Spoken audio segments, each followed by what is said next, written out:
జల సంరక్షణ కోసం ఆంధ్రప్రదేశ్ శాసనసభ ప్రతిజ్ఞ. కరువు నివారణకు స్మార్ట్ వాటర్ గ్రిడ్ను ఆవిష్కరిస్తామని చంద్రబాబు ప్రకటన.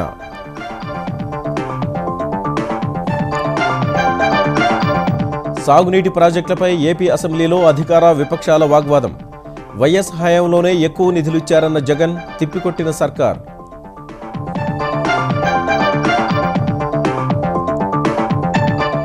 తెలంగాణ శాసనసభలో అనుచిత వ్యాఖ్యల దుమారం. డీకే అరుణ క్షమాపణలు చెప్పాలన్న తెరాస, విజ్ఞతకు వదిలేద్దామన్న ఉపసభాపతి. రోజాకు హైకోర్టులో చుక్కెదురు. ఏకసభ్య ధర్మాసనం తీర్పును కొట్టేసిన ద్విసభ్య బెంచ్. భవిష్యత్ కార్యాచరణపై వైకాపా దృష్టి. హెచ్సీయూలో మరోసారి ఉద్రిక్తత. వీసీ అప్పారావును అడ్డుకున్న విద్యార్థులు. కార్యాలయంలో వస్తువుల ధ్వంసం, అరెస్టు చేసిన పోలీసులు.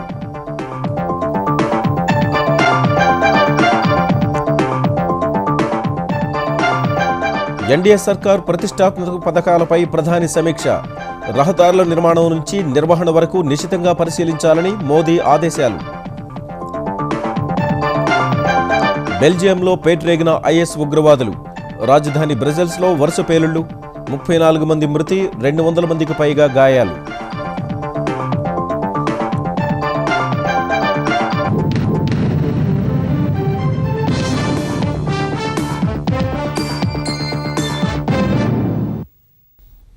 ప్రపంచ నీటి దినోత్సవాన్ని పురస్కరించుకుని తెలుగు రాష్ట్రాల్లో పెద్ద ఎత్తున సదస్సులు, అవగాహన ర్యాలీలు జరిగాయి. నీటి వృధాను అరికట్టాలంటూ నిర్వహించిన ఈ కార్యక్రమాల్లో ప్రజాప్రతినిధులు, అధికారులు, స్వచ్ఛంద సంస్థలు, విద్యార్థులు పాల్గొని జలాన్ని కాపాడుకుంటేనే భవిష్యత్ తరాలు మనుగడ అని పిలుపునిచ్చారు. ప్రపంచ జల దినోత్సవ వేళ జలమే జీవం, నీరు లేనిదే బతుకులేదనే నినాదంతో తెలుగు రాష్ట్రాల్లో పెద్ద ఎత్తున అవగాహన కార్యక్రమాలు జరిగాయి.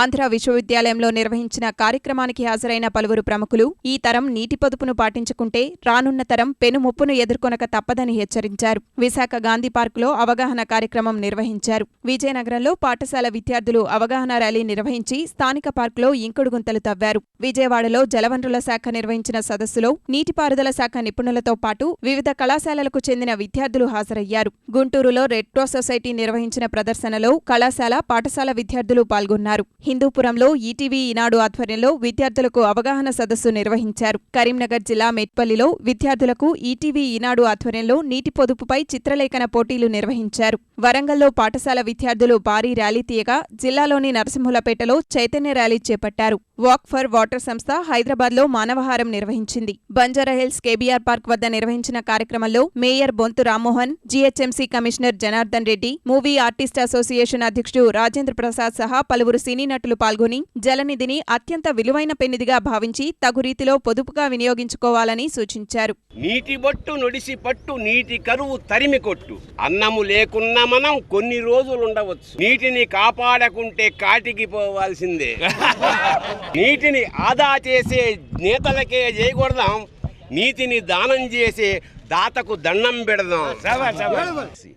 నీరు మన ప్రాణం, అందుకని ఆ నీటిని జాగ్రత్త చేయండి.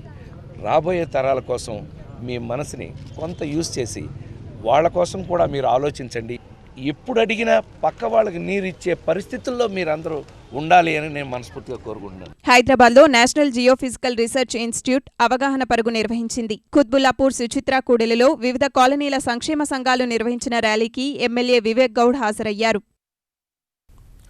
ఆంధ్రప్రదేశ్ను కరువు రహిత రాష్ట్రంగా తీర్చిదిద్దేందుకు ప్రత్యేక కార్యాచరణతో ముందుకు వెళ్తున్నట్లు ముఖ్యమంత్రి చంద్రబాబు శాసనసభలో స్పష్టం చేశారు.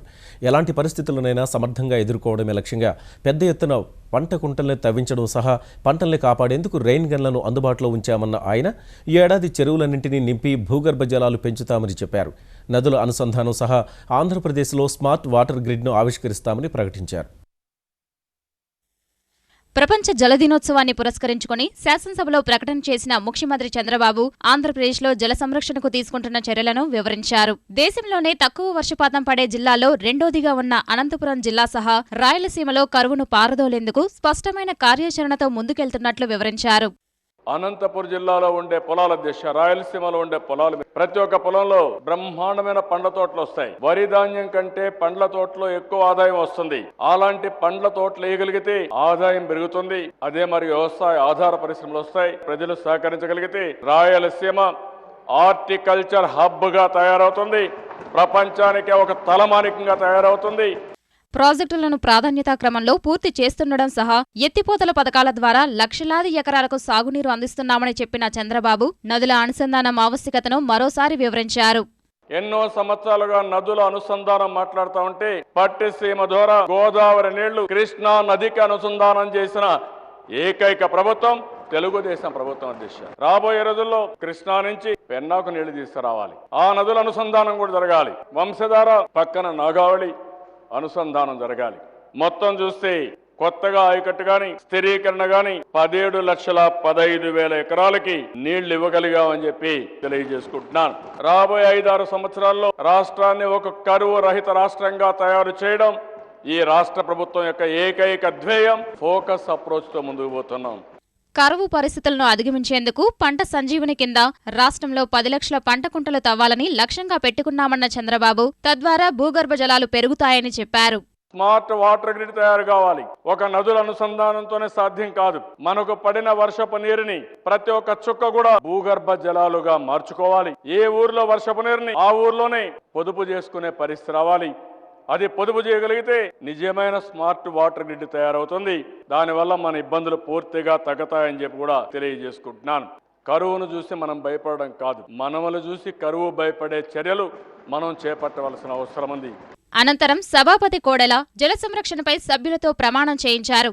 నేను సకల జీవరాశుల మనుగడకు జల వనరులే ప్రాణాధారమని గుర్తించి ప్రతి నీటి బిందువును నా ఆత్మ బంధువుగా భావించి నీటి పొదుపులో భాగస్వామినవుతానని, ఒక్క నీటి బిందువును కూడా వృధా చేయనని, భావి తరాల భవిష్యత్ కోసం జల సంరక్షణకు నా వంతు కృషి చేస్తూ కరువు రహిత రాష్ట్ర నిర్మాణం కోసం పాటుపడతానని ప్రతిజ్ఞ చేయుచున్నాను. తరువాత సభను ఈ నెల 26కు వాయిదా వేశారు. అంతకుముందు ప్రాజెక్టుల నిర్మాణం విషయంలో చంద్రబాబు ప్రకటనపై అధికార విపక్షాల మధ్య వాగ్వాదం చోటు చేసుకుంది. గత ప్రభుత్వాల హయాంలో జరిగిన ప్రాజెక్టుల్ని తామే నిర్మించామని ప్రభుత్వం చెప్పుకోవడం హాస్యాస్పదంగా ఉందని ప్రతిపక్ష నేత జగన్ వ్యాఖ్యానించారు. జగన్ వ్యాఖ్యలపై మండిపడిన అధికార పక్ష సభ్యులు జలయజ్ఞం పేరుతో కోట్లు దోచుకున్న వారి గురించి సభలో చర్చించడం విచారకరమని పేర్కొన్నారు. గత ప్రభుత్వాల హయాంలో జరిగిన అవినీతిపై చర్చకు సిద్ధమా అని జగన్కు సవాల్ విసిరారు. పులిచింతల ప్రాజెక్టు కానీ, పోతిరెడ్డిపాడు ప్రాజెక్టు కానీ, ఆ పోలవరం కుడికాలువ కానీ, తోటపల్లి కానీ, పుష్కరం కానీ, వంశధార కానీ, తాడిపూడి కానీ, గాలేరి నగరి కానీ, హంద్రీనీవా కానీ, ప్రాజెక్టులు కట్టినవాడు గొప్పవాడా, లేకపోతే ప్రాజెక్టులన్నీ అయిపోయిన తర్వాత ప్రాజెక్టుల దగ్గర నీళ్లు ఉన్నప్పుడు గేట్లు ఎత్తారు చూడండి అధ్యక్ష, లష్కర్ గొప్పవాడా అనేది నాకు అర్థం కాలేదు అధ్యక్ష. వంశధార ప్రాజెక్టు అధ్యక్ష చంద్రబాబు నాయుడు గారి హయాంలో 44 కోట్లు పెడితే వైఎస్ గారి హయాంలో 657 కోట్ల అధ్యక్ష. తోటపల్లి ప్రాజెక్ట్ అధ్యక్ష అంచనా వ్యయం 527 కోట్లు అయితే ఆయన హయాంలో పెట్టింది ఏంటంటే 3 కోట్ల అధ్యక్ష. జగన్మోహన్ రెడ్డి గారికి అంత ఉబలాటం ఉంటే జలయజ్ఞం మీద చర్చ పెడదాము అధ్యక్ష. శాసనసభ లోపలైనా సరే బయట అయినా సరే 26,000 కోట్ల రూపాయల ప్రజాధనాన్ని అప్పనంగా దోపిడీ చేసిన పెద్ద మనుషుల వారసులు ఈ రోజు వచ్చి శాసనసభ సాక్షిగా మేము అంత చేశాం, మేము ఇంత చేశాం, ఎన్ని ఎకరాలకు నీళ్ళు ఇచ్చాడు మీ తండ్రి గారు ఒకసారి చెప్పండి. తెలంగాణ శాసనసభలో పద్దులపై చర్చ జరుగుతున్న సమయంలో కాంగ్రెస్ సభ్యురాలు డీకే అరుణ చేసిన వ్యాఖ్యలు సభలో వాగ్వాదానికి దారితీశాయి. ఉపసభాపతిని ఉద్దేశించి అరుణ అనుచిత వ్యాఖ్యలు చేశారని, ఆమె క్షమాపణ చెప్పాలని శాసనసభ వ్యవహారాల మంత్రి హరీష్ రావు డిమాండ్ చేశారు. సభ గౌరవానికి భంగం కలిగించే వ్యాఖ్యలు చేసిన అరుణను సస్పెండ్ చేయాలని తెరాస సభ్యులు పట్టుబట్టారు. అటు తాను ఎలాంటి అభ్యంతరకర వ్యాఖ్యలు చేయలేదని అరుణ స్పష్టం చేశారు. తెలంగాణ శాసనసభలో పద్దులపై చర్చ జరుగుతుండగా అనుచిత వ్యాఖ్యల కలకలం రేగింది. ఉపసభాపతిని ఉద్దేశించి కాంగ్రెస్ ఎమ్మెల్యే డీకే అరుణ అభ్యంతరకర రీతిలో మాట్లాడారని చెప్పిన శాసనసభ వ్యవహారాల మంత్రి హరీష్ రావు ఆమె క్షమాపణలు చెప్పాలని డిమాండ్ చేశారు. గౌరవ శాసనసభ్యురాలు సంస్కారం లేని వాళ్ళు సభ నడిపితే ఇట్లే ఉంటుంది అనేటువంటి భాష మాట్లాడింది. సంస్కారం లేనిది ఆ రకంగా మాట్లాడినటువంటి వారిక లేదా సభ నడుపుతున్నటువంటి మనక? ఇటువంటి పదజాలాన్ని ఈ సభలో మీరు అనుమతిస్తారనో అటువంటి పదజాలాన్ని మీరు ఒప్పుకుంటారని నేను భావించడం లేదు. దయచేసి వెంటనే మీ సభ్యురాల చేత బహిరంగంగా క్షమాపణ చెప్పాల్సిందే. ఈ దశలో తమ సభ్యురాలు ఎలాంటి అభ్యంతరకర వ్యాఖ్యలు చేయలేదని కాంగ్రెస్ సభ్యులు వ్యాఖ్యానించగా రికార్డులు పరిశీలించాలంటూ హరీష్ రావు ఆగ్రహం వ్యక్తం చేశారు. అనమని చెప్పండి, రికార్డులో ఉంది. ఈ రకంగా మాట్లాడొచ్చా? What is this? కనీసం సంస్కారం లేదా? సభ నడుపుకునే పద్ధతి ఇదా? ఒక ఉపసభాపతి పట్ల, ఒక మహిళ పట్ల ఈ రకమైనటువంటి.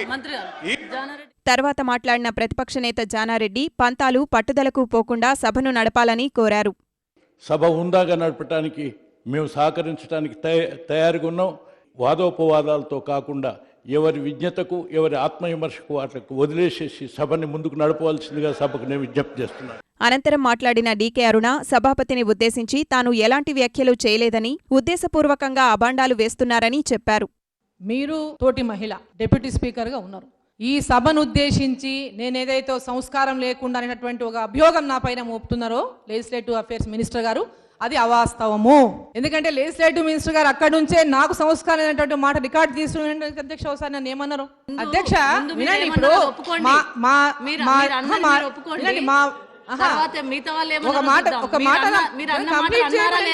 నన్ను కంప్లీట్ చేయనియండి ప్లీజ్. మీరు ఆ పదజాలు ఉపయోగించారా? ఉపయోగించలేదు. సరే ప్లీజ్ రెజ్యూమ్ యువర్ సీట్. ఆ తర్వాత అనుచిత వ్యాఖ్యల వ్యవహారాన్ని సభ్యురాలి విజ్ఞతకే వదిలేయాలని ఉపసభాపతి పద్మా దేవేందర్ రెడ్డి సూచించగా వివాదం సద్దుమణిగింది. ఐరోపాలో మరోసారి కలకలం సృష్టించడమే లక్ష్యంగా ఐఎస్ ఉగ్రవాదులు జరిపిన వరుస దాడులతో బెల్జియం రాజధాని బ్రజెల్స్ చివురుటాకులా వణికిపోయింది. అంతర్జాతీయ విమానాశ్రయం, మెట్రో స్టేషన్లో జరిగిన ఆత్మాహుతి దాడుల్లో 34 మంది మృతి చెందగా 200 మందికి పైగా క్షతగాత్రులయ్యారు. వరుస పేలుళ్లతో అప్రమత్తమైన బెల్జియం ప్రభుత్వం దేశవ్యాప్తంగా అత్యున్నత స్థాయి ఉగ్రవాద హెచ్చరికలు జారీ చేసింది. ఉగ్రదాడిని తీవ్రంగా ఖండించిన ప్రపంచ దేశాలు ముష్కరమూకల పిరికిపంద చర్యగా అభివర్ణించాయి.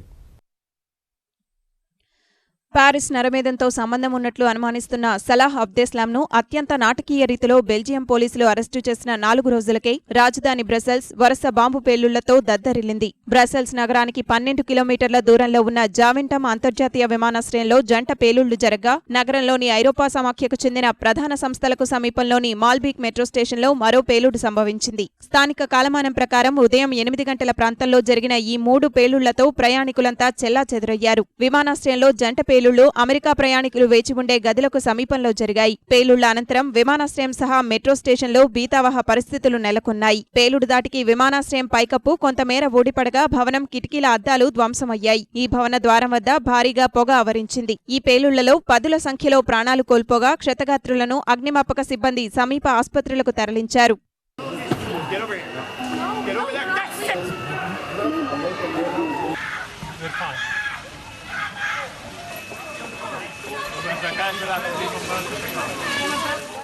పేలుళ్లతో అప్రమత్తమైన బ్రసెల్స్ అధికారులు విమానాశ్రయానికి దారితీసే రహదారి సహా ఇతర రహదారులన్నీ మూసివేశారు. ఎవరూ విమానాశ్రయానికి రావొద్దని, ఎవరి ఇళ్లలో వాళ్లు నిలిచిపోవాలని ఐరోపా కార్యాలయాల్లో పనిచేసే ఉద్యోగులకు ఆదేశాలు జారీ చేశారు. బ్రసెల్స్ కు దారితీసే రైళ్లను నిలిపివేశారు. మరికొన్నింటిని దారి మళ్లించారు. ఉగ్రవాద దాడులను తీవ్రంగా ఖండించిన బెల్జియం ప్రధాని చార్లెస్ మిషెల్ ప్రస్తుతం తమ దేశం కఠిన సవాళ్ల ముందు నిలిచిందని వ్యాఖ్యానించారు. మరోవైపు పేలుళ్లలో మృతులకు సంతాప సూచకంగా బ్రసెల్స్లోని ఐరోపా ప్రధాన కార్యాలయం ఎదుట EU జెండాలను అవనతం చేశారు.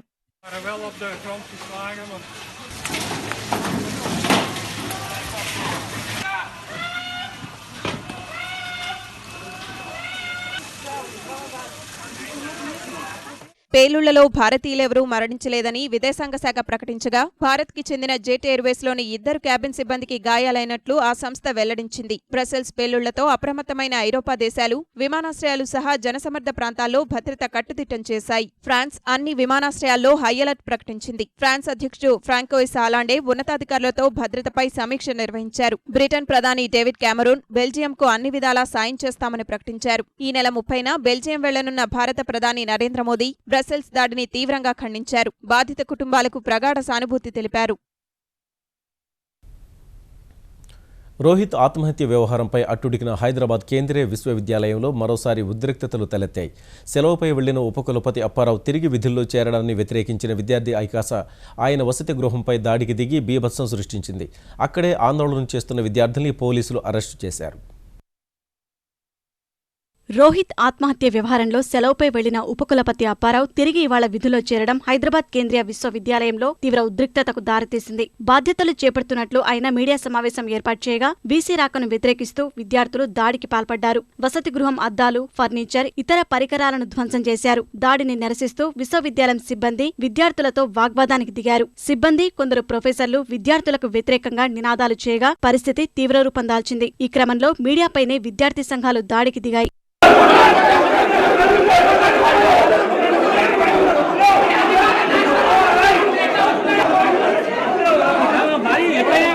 ఘటనా స్థలానికి చేరుకున్న పోలీసులు విద్యార్థులకు నచ్చజెప్పే ప్రయత్నం చేశారు. వీసీ నివాస గృహం ముందే బైఠాయించిన వారిని బలవంతంగా తరలించారు. ఈ సమయంలో కొందరు ప్రతిఘటించినా పోలీసులు వారిని ఈడ్చుకుంటూ తీసుకెళ్లారు. పోలీసులపై విద్యార్థులు రాళ్లదాడికి దిగారు. ఈ ఘటనలో 2 కానిస్టేబుళ్లకు గాయాలు కాగా విద్యార్థులపై లాఠీచార్జ్ చేసిన పోలీసులు వీసీ వసతి గృహం గేట్లను మూసివేశారు.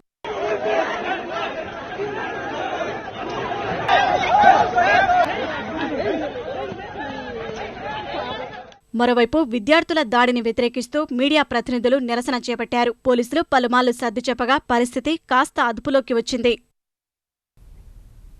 అటు హెచ్సియులోని వసతి గృహంపై విద్యార్థులు దాడి చేయడం విచారకరమని విశ్వవిద్యాలయ ఉపకులపతి ఆచార్య అప్పారావు అన్నారు.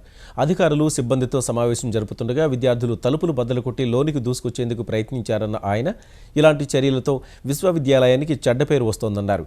విద్యార్థులతో చర్చలు జరిపేందుకు తాను సిద్ధంగా ఉన్నానని వీసీ స్పష్టం చేశారు. చర్చలకి కాకుండా దానిలో కొన్ని ఇబ్బంది ఏంటో చెప్పకుండా ఇలా వచ్చి దౌర్జన్యం చేసి వాళ్ళ వీసీ లాడ్జిని చాలా రకంగా డ్యామేజ్ చేశారు విద్యార్థులు. ఇది చాలా దుర్దినం యూనివర్సిటీ ఆఫ్ హైదరాబాద్ కి. యూనివర్సిటీ ఆఫ్ హైదరాబాద్ కు ఉన్న పేరు ఎంతో గొప్ప పేరు ఉండింది. అటువంటి పేరుని ఇలాంటి కార్యక్రమాలు చేసి చెడ్డ పేరు తెచ్చుకుంటున్నాము. అది మంచిది కాదు మనకి. మా విద్యార్థులందరికీ నేను కోరుకునేది ఏంటంటే ఎప్పటికైనా తెలుసుకోండి, దౌర్జన్యం ఎటువంటి దానికి సొల్యూషన్ కాదు. శాసనసభలో అనుచిత వైఖరి ఆరోపణలపై ఏడాది సస్పెన్షన్ ఎదుర్కొంటున్న వైకాపా ఎమ్మెల్యే రోజాకు హైకోర్టులో చుక్కెదురైంది. సస్పెన్షన్పై హైకోర్టు ఏకసభ్య ధర్మాసనం ఇచ్చిన ఆదేశాలను ప్రధాన న్యాయమూర్తి నేతృత్వంలోని ద్విసభ్య ధర్మాసనం తోసిపుచ్చింది. ఫలితంగా రోజాపై సభాపతి విధించిన సస్పెన్షన్ కొనసాగనుంది. ఆంధ్రప్రదేశ్ శాసనసభలో ముఖ్యమంత్రి సహా అధికారపక్ష సభ్యులపై అనుచిత వ్యాఖ్యలు చేసినందుకు విధించిన ఏడాది సస్పెన్షన్ను సవాల్ చేసిన వైకాపా ఎమ్మెల్యే రోజాకు హైకోర్టులో ఎదురుదెబ్బ తగిలింది. ఈ కేసులో రోజా సహా ప్రభుత్వ వాద ప్రతివాదనలను ఆలకించిన హైకోర్టు ద్విసభ్య ధర్మాసనం ప్రభుత్వం దాఖలు చేసిన రిట్ అప్పీల్ను స్వీకరిస్తున్నట్లు ప్రకటించింది. తద్వారా రోజా సస్పెన్షన్ వ్యవహారంలో ఏకసభ్య ధర్మాసనం ఇచ్చిన మధ్యంతర ఉత్తర్వులను కొట్టివేసినట్లయింది. సింగిల్ జడ్జి ఉత్తర్వులను సవాల్ చేస్తూ శాసనసభ కార్యదర్శి వేసిన పిటిషన్పై ఉన్నత న్యాయస్థానంలో సోమవారం సుదీర్ఘ వాదనలు జరిగాయి. శాసనసభలో ప్రవేశపెట్టిన తీర్మానంలో పొందుపర్చిన నిబంధన ద్వారా సమావేశాలు ముగిసే వరకు మాత్రమే సభ్యులను సస్పెండ్ చేయాల్సి ఉందని రోజా తరపు న్యాయవాది ఇందిరా జయసింగ్ వాదించారు. ఏడాది పాటు సస్పెండ్ చేసే అధికారం లేని నిబంధనను అందులో పొందుపరిచారని అన్నారు. రోజాను సస్పెండ్ చేస్తూ శాసనసభ తీసుకున్న నిర్ణయాన్ని నిలుపుదల చేస్తూ సింగిల్ జడ్జి ఇచ్చిన ఉత్తర్వులను ద్విసభ్య ధర్మాసనం దృష్టికి తెచ్చారు. సభలో జరిగిన పొరపాట్లను న్యాయస్థానం ద్వారా సవరించుకోవాలని చూడటం సరికాదన్నారు. సహజ న్యాయ సూత్రాలను పూర్తిగా ఉల్లంఘించి రోజాపై చర్యలు తీసుకున్నారని, ఈ పరిస్థితుల్లో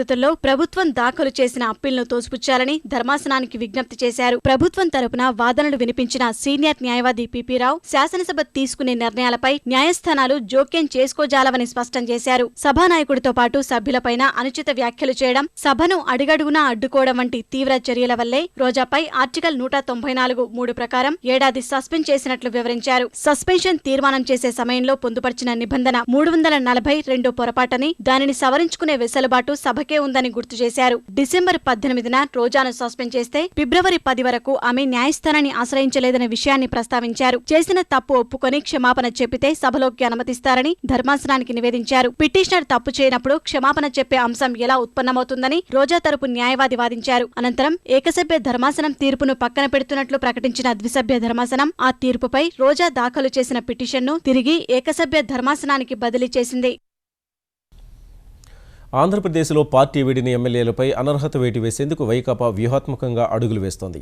వైకాపా నుంచి పార్టీ ఫిరాయించిన 8 మంది శాసనసభ్యుల సభ్యత్వాలు ఎలాగైనా రద్దు చేయించాలని పట్టుదలతో ఉన్న వైఎస్ జగన్ ఈ నెల 29, 30 తేదీల్లో తప్పక సభకు హాజరై ద్రవ్య వినిమయ బిల్లుకు వ్యతిరేకంగా ఓటు వేయాలని పార్టీ సభ్యులకు విప్ జారీ చేశారు. ఓటింగ్ సందర్భంగా విప్ ధిక్కరించిన వారిపై వెంటనే అనర్హత వేటు పడేలా ప్రతిపక్ష నేతలు ప్రయత్నాలు చేస్తున్నారు. విప్ చేరలేదని చెప్పేందుకు అవకాశం ఇవ్వకుండా పకడ్బందీ ఏర్పాట్లు చేస్తున్న వైకాపా ఈ మేరకు పార్టీ వీడిన 8 మంది ఎమ్మెల్యేలకు అవసరమైతే ఇంటికి వెళ్లి మరీ ప్రతుల్ని అందించాలని నిర్ణయించింది.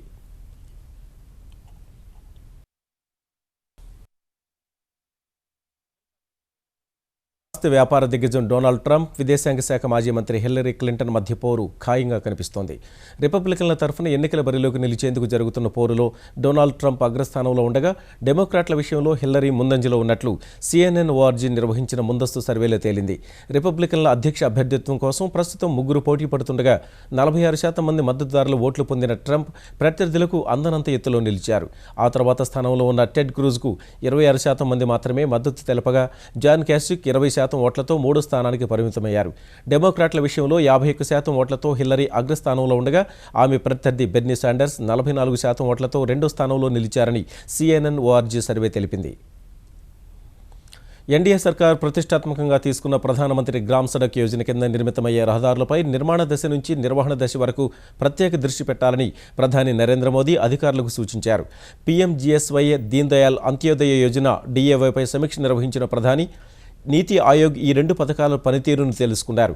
ఎన్డీఏ సర్కార్ ప్రతిష్టాత్మకంగా భావిస్తున్న ప్రధానమంత్రి సడక్ యోజన PMGSYపై ఆరా తీసిన ప్రధాని రోడ్ల నిర్మాణంలో ప్రతి దశలో నాణ్యతా పరీక్షలు నిర్వహించాలని, రోడ్ల నిర్వహణపై కూడా దృష్టి సారించాలని సూచించారు. రోజుకు సరాసరిన 91 కిలోమీటర్ల చొప్పున గ్రామాలను కలుపుతూ రహదారుల నిర్మాణం జరుగుతుందని, 2015-2016 ఆర్థిక సంవత్సరంలో 30,500 కిలోమీటర్ల మేర రోడ్ల నిర్మాణం జరిగిందని నీతి ఆయోగ్ ప్రధానికి వివరించింది. ఇదే సమయంలో దేశవ్యాప్తంగా ఉన్న 3 కోట్ల కుటుంబాలను అనుసంధానించిన స్వయం సహాయక సంఘాలకు రుణాలు అందించడంలో ఏ విధమైన ఆలస్యం చేయవద్దని ప్రధాని మోదీ అధికారులకు సూచించారు.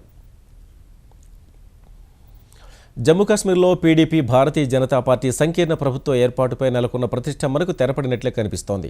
2 పార్టీలు పొత్తు కొనసాగిస్తూ అధికారం చేపట్టే అంశంపై ప్రధాని నరేంద్ర మోదీతో చర్చించిన PDP అధినేత్రి మెహబూబా ముఫ్తీ ఈ మేరకు సానుకూల సంకేతాలిచ్చారు. భాజపాతో కలిసి ప్రభుత్వం ఏర్పాటు చేయడంపై ఎల్లుండి జరిగే PDP శాసనసభాపక్ష సమావేశంలో నిర్ణయం తీసుకుంటామని చెప్పారు. ముఫ్తీ మహమ్మద్ సయీద్ మరణానంతరం జమ్మూ కాశ్మీర్ జనవరి 8న గవర్నర్ పాలనలోకి వెళ్లగా మరోసారి ప్రభుత్వం ఏర్పాటు చేయడంపై PDP, భాజపా తర్జన భర్జన పడుతున్నాయి. 2 పార్టీల అగ్రనాయకత్వాల మధ్య చర్చలతో పరిస్థితి మెరుగుపడగా వచ్చే 10 రోజుల్లో కశ్మీర్లో కొత్త సర్కారు కొలువు తీరవచ్చని తెలుస్తోంది. అదే జరగకుంటే ఏప్రిల్ 8 తర్వాత కశ్మీర్ శాసనసభ రద్దవుతుంది. చివరి గంటలో దిగ్గజ సంస్థల వాటాలు కొనేందుకు మదుపరులు ఆసక్తి చూపిన వేళ స్టాక్ మార్కెట్లు స్వల్ప లాభాల్లో ముగిశాయి. సెన్సెక్స్ 45 పాయింట్లు లాభపడింది. ఉదయం 25,331 వద్ద ఆరంభమైన సెన్సెక్స్ పెరిగిన ధరల వద్ద మదుపరులు లాభాల స్వీకరణకు దిగడం సహా బ్రసెల్స్లో ఉగ్రదాడి దృష్టిలో పెట్టుకుని ఐరోపా విపణులు నష్టాల్లో ప్రారంభమైన వేళ అమ్మకాల ఒత్తిడి పెరిగి 25,084 పాయింట్ల కనిష్ట స్థాయికి పతనమైంది. చివరి గంటలో రిలయన్స్, HDFC, TCS వంటి ప్రముఖ సంస్థల వాటాలు కొనేందుకు మదుపరులు మొగ్గు చూపగా లాభాల్లోకి మళ్లిన సెన్సెక్స్ 25,381 పాయింట్ల గరిష్ట స్థాయిని తాకింది. చివరకు 25,330 వద్ద స్థిరపడింది. జాతీయ స్టాక్ ఎక్స్చేంజ్ సూచి నిఫ్టీ 11 పాయింట్లు పెరిగి 7,715 వద్ద ముగిసింది. ఈటీవీ న్యూస్ సమాప్తం. నమస్కారం.